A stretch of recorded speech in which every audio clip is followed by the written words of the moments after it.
The sky beyond the tracks. In the town of Willow Creek, the sky seemed wider than anywhere else, a stretch of pale blue that could swallow you whole if you stared too long. The train tracks cut right through its center, slicing the town in two like a wound that never fully healed. On one side were the weathered houses, each with porches that groaned under the weight of years. On the other, the rusting grain silos stood like sentinels, their metal skins whispering in the wind. 17-year-old Lena Mae had grown up on the porch side.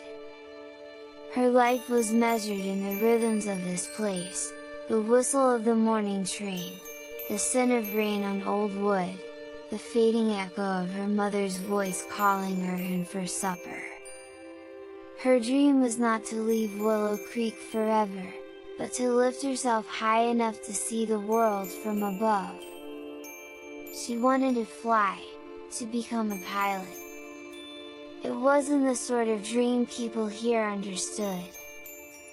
Most kids her age were set to take over the family farm, work at the diner, or maybe, if they were lucky, land a job at the feed mill. But Lena's eyes were always tilted upward, toward the sky where the clouds drifted like silent ships. Her father, a quiet man who fixed trains for a living, rarely spoke about her dream. He'd only say, "Flights take fuel, Lena.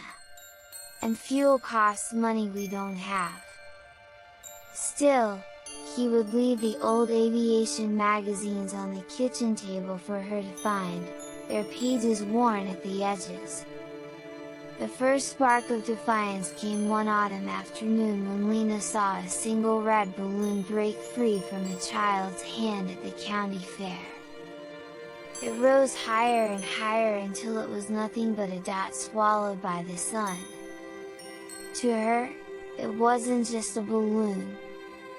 It was freedom, a promise that something could escape the gravity of this place. From that day, the balloon became her private symbol, a reminder that she could rise too. Yet the town's weight was heavy. Schoolmates whispered, "She thinks she's better than us." Teachers, though kind, urged her to be realistic. Even her best friend, Rosie, once said, "Dreams are fine, Lena, but they don't feed you." Lena's heart hardened, not in cruelty, but in resolve. She took on weekend jobs, washing dishes, stacking feed sacks, even sweeping the dusty floors of the town's only bookstore. Every dollar she tucked into a shoebox under her bed felt like another feather in her growing wings. But just as her savings began to feel real, life struck like a sudden storm. Her father's hand was crushed in a coupling accident on the tracks. The medical bills came like a tide, pulling her dream under. That winter, she worked double shifts just to keep the lights on. The shoebox emptied, and with it, the quiet hope she'd been nursing for years. Still, on nights when she couldn't sleep, Lena would step outside, gaze at the empty winter sky, and tell herself, the tracks aren't a wall. They're a starting line.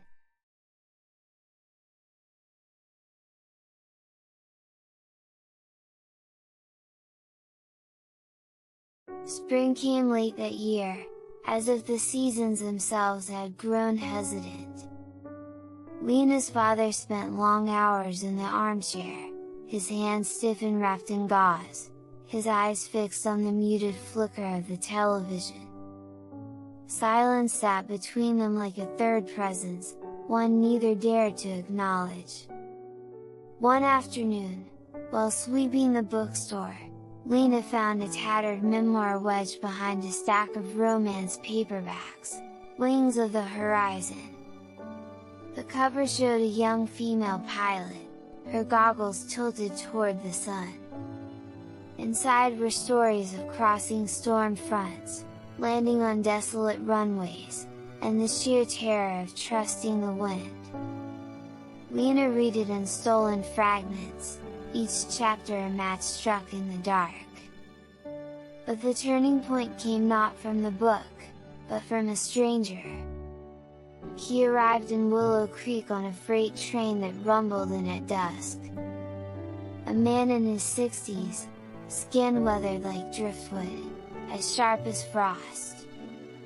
He browsed the store, purchased nothing, and on his way out noticed Lena tracing the map on the back of her book. "You read that one?" he asked. His voice had the rasp of someone who'd swallowed a lifetime of dust. "Yes," Lena said.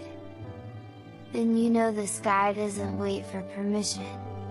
He smiled, the kind of smile that carried both warning and blessing.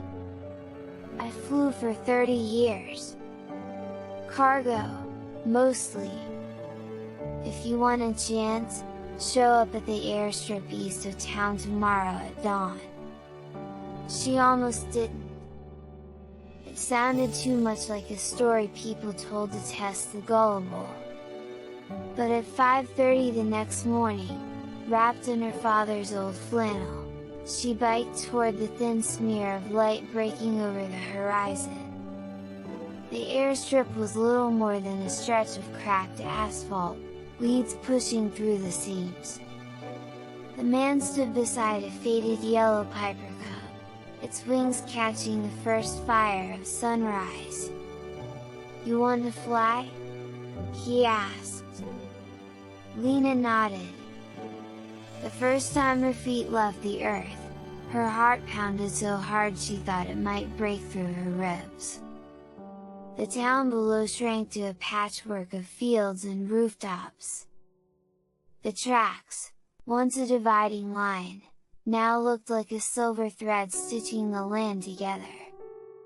From above, she saw what she'd never been able to from the ground. Willow Creek was not the center of her life, just the place where her story began. The old pilot taught her basics, how to read the wind, how to trust the instruments when her instincts screamed otherwise, how to land with the grace of falling leaf. He never charged her, only asked that she show up ready to work, cleaning the hangar, checking oil, logging maintenance notes. Her father found out weeks later. He said nothing for a long while, just studied her face as if searching for proof of the girl he thought he knew. Then, quietly, he said, "If you're going to do this, do it with both feet off the ground." And for the first time since the accident, his eyes held something alive again. By the end of summer, Lena had saved enough for her first official flying lesson. The day she held the control yoke alone, guiding the small plane into the open air, she thought of that red balloon, the way it had risen until it vanished into the sun. She realized now it hadn't disappeared at all, it had simply gone beyond what she could see. She would, too. The end. Thank you so much for watching. If you enjoyed this video, don't forget to hit the subscribe button and turn on the bell icon so you never miss our latest uploads. Let's grow this community together! Enjoy learning English!